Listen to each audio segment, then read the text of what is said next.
partying with her ex over helping me, saying, "Just call 911, I can't ditch him for you." So I called the wedding. Now she's the one drowning in regret. All right, Reddit. So I crashed my truck on a remote highway with a compound fracture, called my fiancée for help, and she told me to handle it myself because she was out with her ex who needed her more. I ended the engagement that night. She came back and destroyed everything I loved. The revenge. She's paying for it monthly. Grab some popcorn because this gets way better. I 31 male. About 10 months ago, I was engaged to someone I genuinely thought gave a dang whether I lived or died. The night everything went sideways, and I mean that literally. My truck did a full barrel roll. I'd been coming back from a week-long job, 3 hours North Pipeline repair work. Union gig, double overtime. The kind of money you don't turn down when you're trying to fund your fiancé's dream wedding. Katie wanted the venue with the chandelier ballroom and the 7-course meal. That stuff doesn't pay for itself. I'd left at 9 p.m. after finishing the last weld inspection. Figured I'd be home by midnight, take a shower, crash in my own bed, maybe work on the Triumph in my garage for an hour before sleep.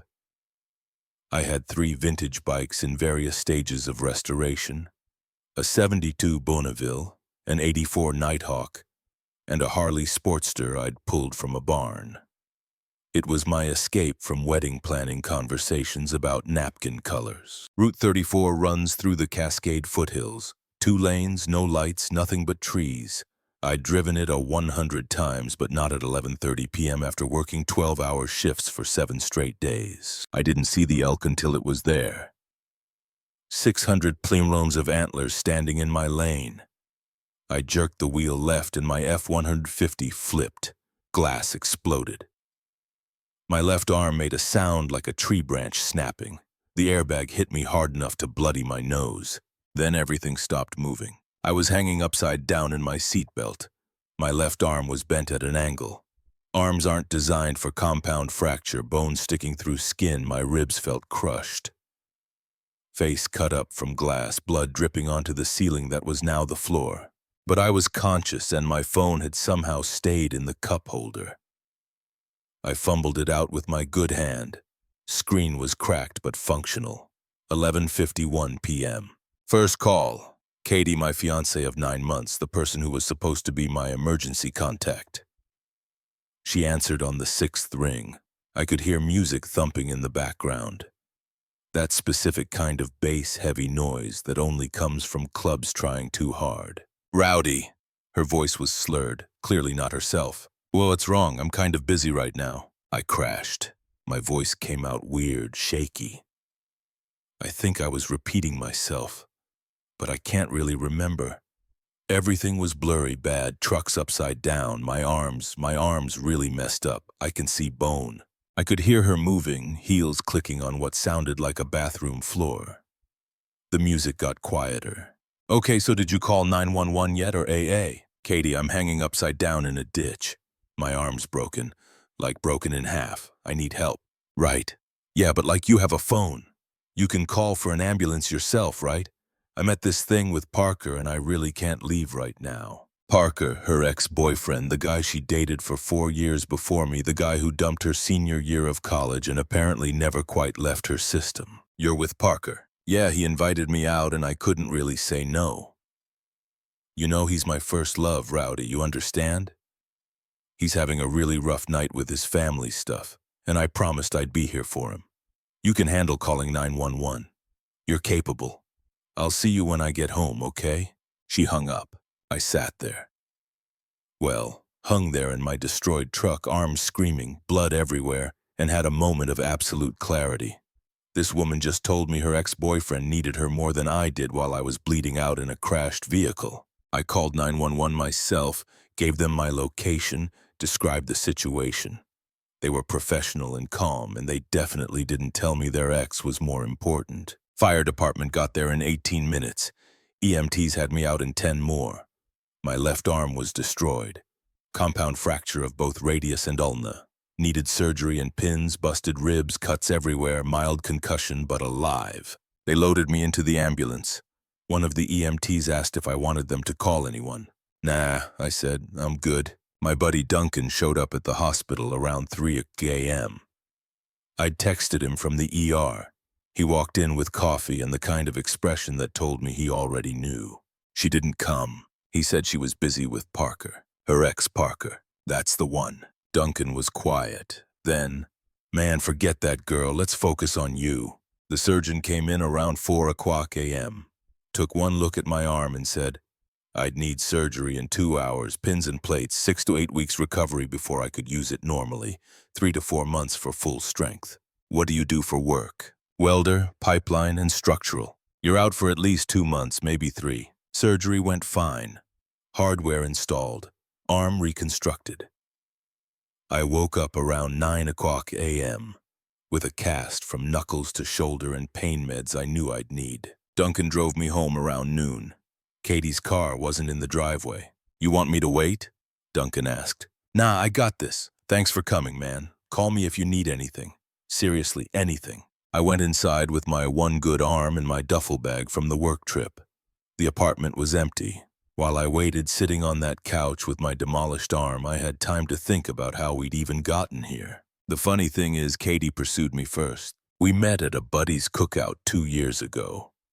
I was in the corner working on someone's busted grill igniter because that's apparently what I do at parties. She came over, watched me fix it, and said something like, "A guy who can actually solve problems instead of just complaining about them. That's rare." She asked for my number, called me the next day, planned our first 3 dates herself because I wasn't moving fast enough for her liking. She told her friends I was different from the guys she usually dated, more stable.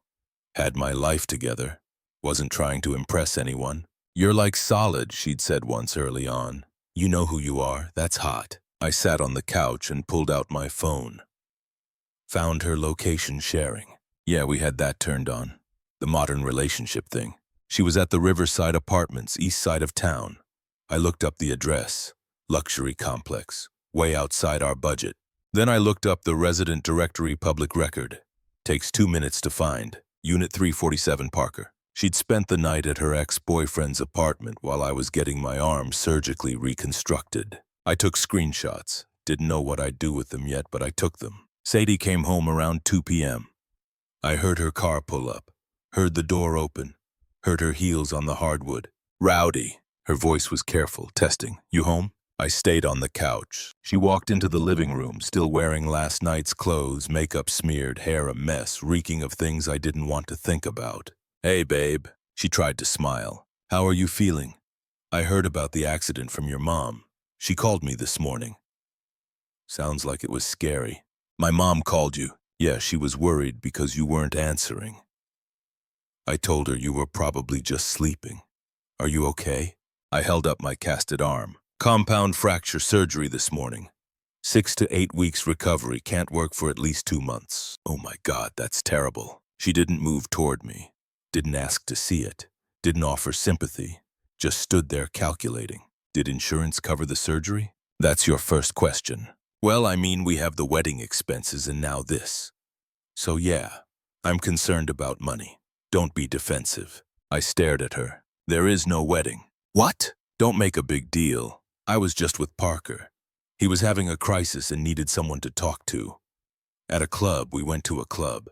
Yeah, he needed to blow off steam. And then where did you sleep, Katie? She crossed her arms. I crashed at his place. I was too out of it to drive. Nothing happened, if that's what you're implying. You spent the night at your ex-boyfriend's apartment while I was in surgery. You're making it sound worse than it is. It was just a couch. It's not a big deal. You told me he was your first love. Her face went pale. I don't remember saying that. You did. I was not myself. You're being dramatic about this. I was upside down in a crashed truck with a compound fracture. And you told me your ex-boyfriend needed you more than I did. Rowdy, come on. You're twisting my words. I was trying to help a friend in crisis. You're always so independent. I thought you could handle yourself. And you did. You got yourself to the hospital fine. Get out. What? Pack your stuff and get out. We're done. She laughed. You're breaking up with me because I helped a friend? Are you serious right now? Dead serious. This is insane. You're being insane. I'm not going anywhere. We're getting married in 3 months. No, we're not. Get your stuff and leave. She stared at me like I'd grown a second head. Then her expression shifted from disbelief to anger. Fine, fine. You want me gone? I'll pack my stuff, but you're going to regret this. Stay miserable with your broken arm. She stormed to the bedroom, started throwing clothes into suitcases, slamming drawers, making as much noise as possible. I sat on the couch and waited. My arm was killing me. The pain meds were wearing off and I hadn't taken the next dose yet. 2 hours later, she had 3 suitcases and 4 boxes piled by the door. She was still muttering under her breath about how unreasonable I was being. That's everything? I asked. Yes, happy now. Ring? What? I held out my good hand. The ring? Give it back. Her eyes went wide. Are you kidding? This was a gift. You can't just take it back. It was a promise. Promise is broken. Ring comes back. Legally, it's mine. Once you give someone an engagement ring, it's their property. I looked it up. Actually, in this state, an engagement ring is considered a conditional gift condition being marriage. No marriage, no ring. Give it back. She clutched her left hand to her chest like I was trying to steal a kidney. You can't make me. I can, and I am. Give me the ring or I'll take you to small claims court and let them explain it to you. Your choice. You're such a piece of work. You know that you're a controlling jerk. No wonder I spent time with Parker. He actually treats me like an adult. Ring now? She screamed, literally screamed in frustration. Then she ripped the ring off her finger and threw it at me. It bounced off my cast and skittered across the floor. There, take your precious ring. I hope you choke on it. She grabbed her bags and stormed toward the door. Then she stopped, turned around and looked at me with something ugly in her eyes. You know what? I'm glad I spent the night with Parker. I'm glad I chose him over you. He's twice the man you'll ever be, and I was settling for you anyway. You were always just the safe choice, boring choice. And what I really want is someone who isn't you. Maybe if you weren't such a jerk, God wouldn't have made your truck crash. She slammed the door hard enough to rattle the windows. I sat there for a minute. Then I bent down, picked up my grandmother's ring and put it in my pocket. My arm was screaming by the time she left. I took 2 of the pain pills the hospital gave me, way more than I probably should have on an empty stomach, but I didn't care. I just wanted the pain to stop. I don't remember walking to the bedroom. Don't remember lying down. The meds hit me like a truck and I was out cold. I woke up disoriented. Room dark. No idea what time it was. My phone said 8:47 p.m. I'd been asleep for almost 5 hours. My arm was throbbing but manageable. My mouth was dry. I was starving. And I wanted to see the triumph. Stupid, maybe. But my bikes always cleared my head. Gave me something to focus on that wasn't relationship drama or medical bills or how screwed my life had just become. I got up, still groggy, and headed toward the garage. The door was closed. That was weird. I usually left it open when I was home. But whatever. Maybe I'd closed it before the work trip and forgot. I opened it and turned on the light. The garage looked like a bomb had gone off. I just stood there, couldn't process it. The Triumph was destroyed. Front fender bent in half. Mirrors shattered. Gas tank dented. Custom paint gouged to bare metal. Headlights smashed. Instrument cluster demolished. The Nighthawk had a hole punched in the side panel. Engine damage. Cylinder head dented. The Sportster's fuel tank, custom fabricated, 3 months of searching, had a hole punched through it. Front fork bent. Parts everywhere. Pegboard swept clean. Chrome mirrors, electrical components, custom carburetors smashed. My legs stopped working. I sat down hard. 6 months of work, hundreds of hours, thousands of dollars gone. I sat there in the wreckage for maybe 20 minutes, just staring, trying to understand, trying to process. Then I remembered the camera. I'd installed a security camera 6 months ago after someone broke into my neighbor's shed. Basic wireless setup. Records to the cloud. Motion activated. I pulled out my phone with shaking hands and opened the app. There it was. 6:47 p.m. motion detected. I hit play. Katie came into frame. She was still in the same clothes from earlier, but something was different. Her movements were jerky, aggressive. She'd been getting more worked up. I could tell from the way she moved. She had my spare garage key. Must have kept it when she moved her stuff out. She stood there for a second looking at the bikes. Then she picked up a tire iron from my workbench. What had followed was 12 minutes and 47 seconds of systematic destruction. She started with the triumph, brought the tire iron down on the fender. Again, moved to the gas tank. 3 massive hits. The whole time she was crying and screaming. I couldn't make out most of it, but I caught pieces. Love these things more than me. Don't get to just move on, taking something from you too. Then the Sportster. The fuel tank I'd searched for months to find. She punched the tire iron straight through it, swept the pegboard clean, threw my vintage carburetor set against the wall. Finally, she just stopped, dropped the tire iron, stood there breathing hard, makeup running down her face. Then she looked up at something, realized it was the camera. Her eyes went wide. She grabbed her purse and ran. I watched the video 3 more times, saved it to my phone, downloaded it to cloud storage, sent a copy to Duncan's email with the subject line evidence. Then I called 911. The responding officer showed up and was professional. He took one look at the garage and let out a low whistle. Man, someone really had it out for you. My ex-fiancée broke up with her this afternoon. She came back while I was asleep. I showed him the video. He watched the whole thing, taking notes. This is pretty clear-cut destruction of property. You have an estimate of damages? I didn't yet. Couldn't think that clearly. I'll need to itemize everything, probably 10,000 minimum. Okay, I'll file this tonight. You should hear from someone tomorrow. They'll walk you through the next steps on follow-up for property crimes. He photographed everything, took my statement, gave me a case number. After he left, I just stood in the garage. Couldn't bring myself to touch anything yet. Couldn't bring myself to start cleaning up. I called Duncan. Dude, it's almost 11. You okay? She destroyed the bikes, all 3 of them. What? Rowdy, what the heck? Can you come over tomorrow? Help me document everything. I need to file a lawsuit and I can't do this by myself. Yeah, absolutely. First thing in the morning. You need me to come now? No, just tomorrow's fine. I hung up and looked at the wreckage again. Part of me wanted to put my fist through a wall. Part of me just felt numb. Mostly I just felt tired. I went back inside, took another pain pill and tried to sleep. Duncan showed up at 8 o'clock a.m. with coffee and breakfast. We spent 4 hours in the garage documenting everything.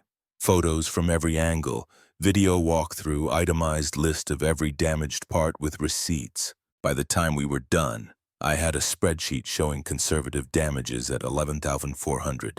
You're suing her, right? Duncan asked. Yeah, small claims max is $10,000, so that's what I'll file for. Good. She needs to pay for this. She destroyed your property because you wouldn't take her back. That's not emotion, that's crime. That's what my dad said too. Your dad's right, file the lawsuit. 3 days later, the investigator handling the case called me. They'd reviewed everything, talked to the responding officer, watched the video. The disability payments took 3 weeks to start coming through. In the meantime, I had to dip into my savings to cover rent and bills. Not a lot of cushion there. Most of my extra money had gone to wedding planning and bike parts. I called the venue about canceling. The coordinator was sympathetic but could only do so much. Lost $12,200 of the deposit instead of the full $3,000. Not great, but better than nothing. I filed the small claims lawsuit on a Monday morning. Maximum amount $10,000. Attached the police report, the video, receipts for every part, before and after photos. The clerk looked it over and nodded. Court date will be in about 4 months. We're pretty backed up. That's fine.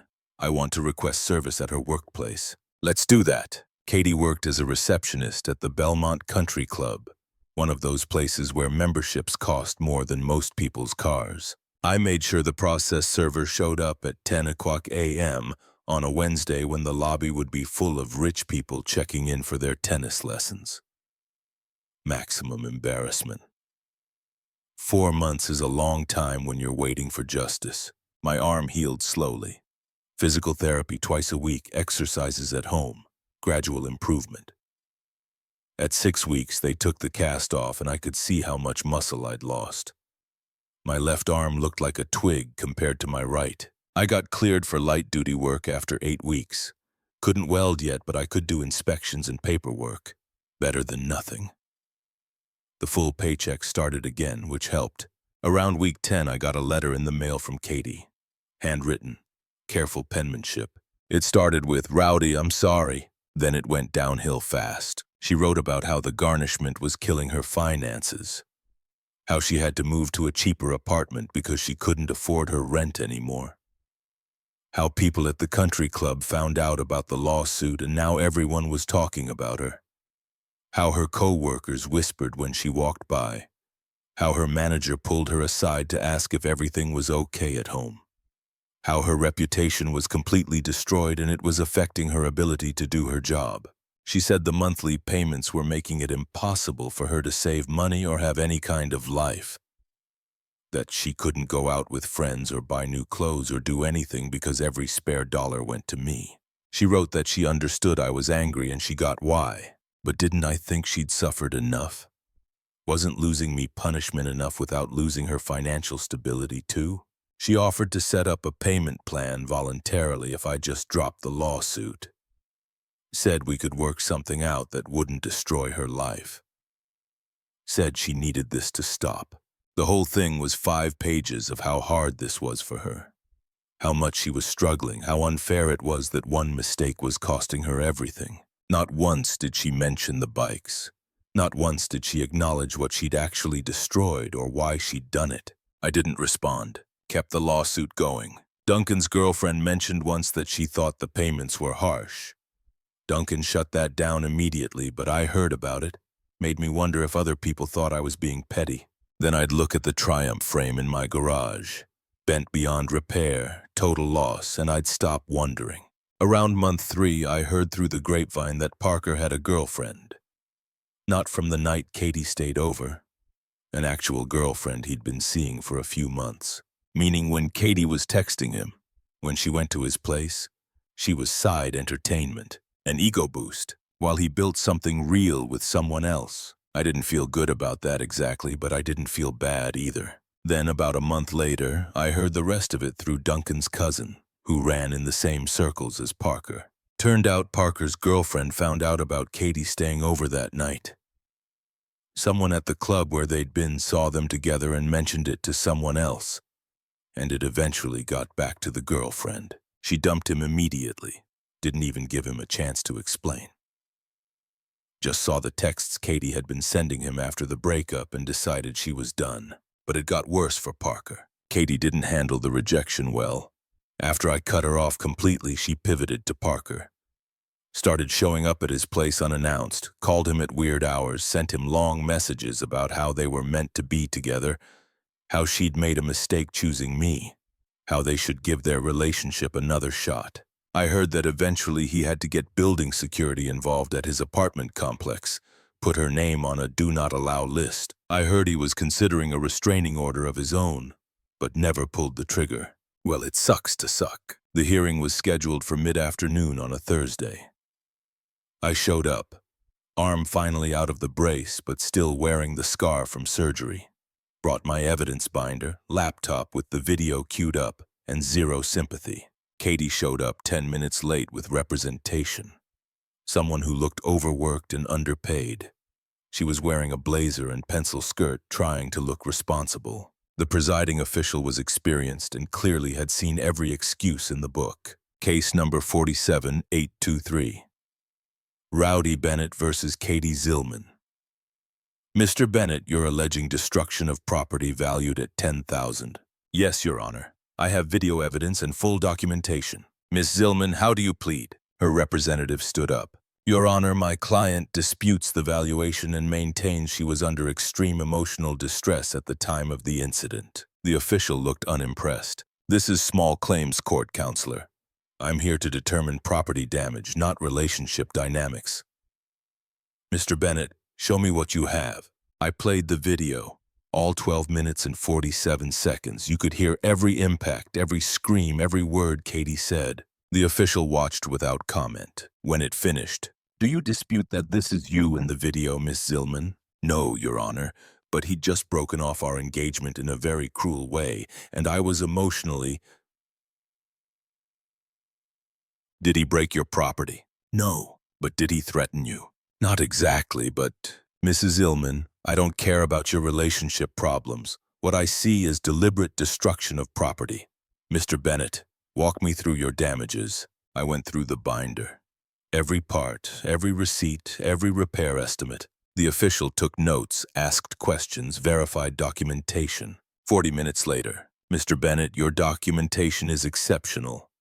I'm awarding you the full $10,000 plus court costs and service fees. Total judgment $10,162. Monthly payments of $500 until satisfied. If Ms. Zillman misses a payment, you can garnish her wages. Court is adjourned. Katie's face went white. Outside, Duncan was waiting. How'd it go? 10,000 plus costs, 500 a month. That's 20 months of her remembering what she did. Yeah, we got lunch. I paid with money from my first full paycheck back. Felt right. Somehow things kept on getting better. Around month 7 after the accident, things got weird. I was working late on a Friday, finishing up some inspection paperwork when my phone rang. Unknown number. I almost didn't answer. Rowdy, Katie's voice. Shaky but not impaired this time. Please don't hang up. What do you want? I need to tell you something. I'm going to prove I still love you. I'm going to do something that shows I'm serious about wanting you back. Katie, we're not doing this. I'm hanging up. Wait, just listen. I'm getting your name tattooed on my arm, permanently, so you'll know I'm committed, so you'll see I'm not giving up on us. Katie, I don't care if you tattoo my face on your chest. We are done. I'm doing it. And when you see it, you're going to realize how much I love you. You're going to forgive me. I'm not forgiving you. The tattoo won't change anything. Do not do this. You don't believe me. You think I'm lying, but I'm going to prove it tomorrow. Rowdy, I'm proving it tomorrow. She hung up before I could respond. I sat there staring at my phone. She wouldn't actually do it. This was just another attention grab. Another desperate attempt to get a reaction out of me. She'd talk big, then chicken out at the last minute like she did with everything else. But a small part of me wondered if she was actually that far gone. I met Anaya 3 months after the court date. Well, I'd known her longer than that. She worked at Apex Auto Parts, the shop I'd been going to for years. We'd talked before, quick conversations about carburetors and spark plugs. This time was different. I walked in looking for parts for the Sportster. She was behind the counter, grease stain on her cheek like she'd been working in the back. Rowdy. Hey, thought you were working on the Bonneville. Long story, that one's gone. Working on the Sportster now. What happened? I told her. The accident, the breakup, the destruction, the lawsuit, all of it. She listened without interrupting. When I finished, she just nodded. Your ex sounds like a piece of work. We talked bikes for 20 minutes. Turned out she restored vintage Hondas. Had a 78 CB750 she was rebuilding. You should come check it out sometime if you want. I got her number. Texted her that night.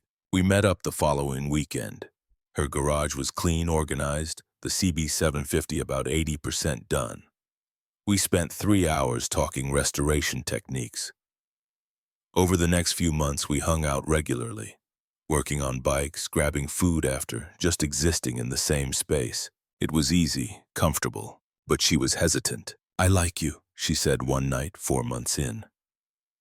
But I need you to know I'm not rushing into anything. I don't do drama and I don't do complicated. That's fine, I'm not asking for complicated. We made it official around month 5 of knowing each other.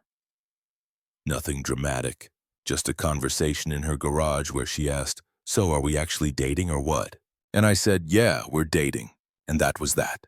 First time I'd felt completely free in almost a year. About a month after Anaya and I started hanging out, I got my answer about whether Katie would actually go through with the tattoo.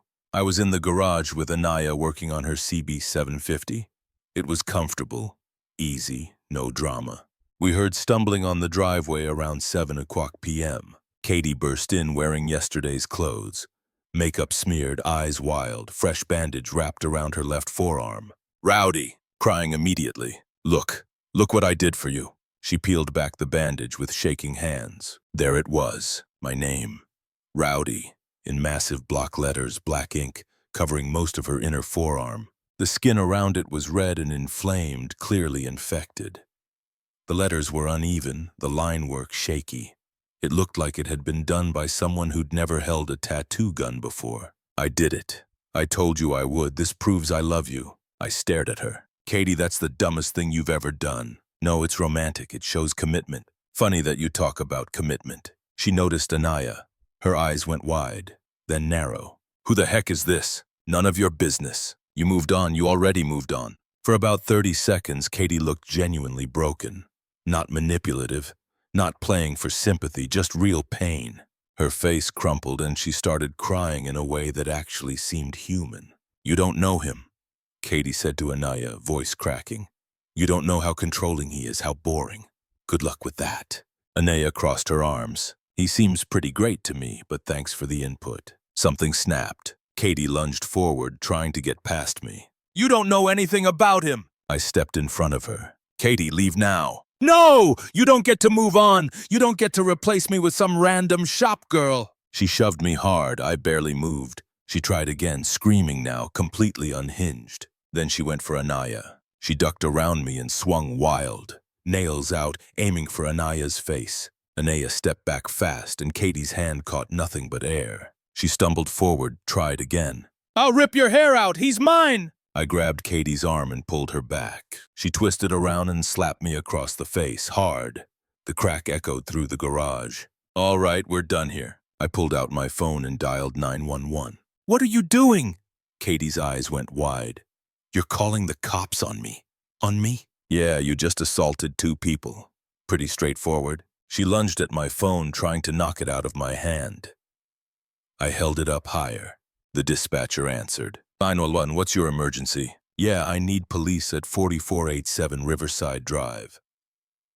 My ex-fiancée broke into my garage. She's impaired and she just physically attacked me and my girlfriend. I also have a restraining order against her that she's violating. No!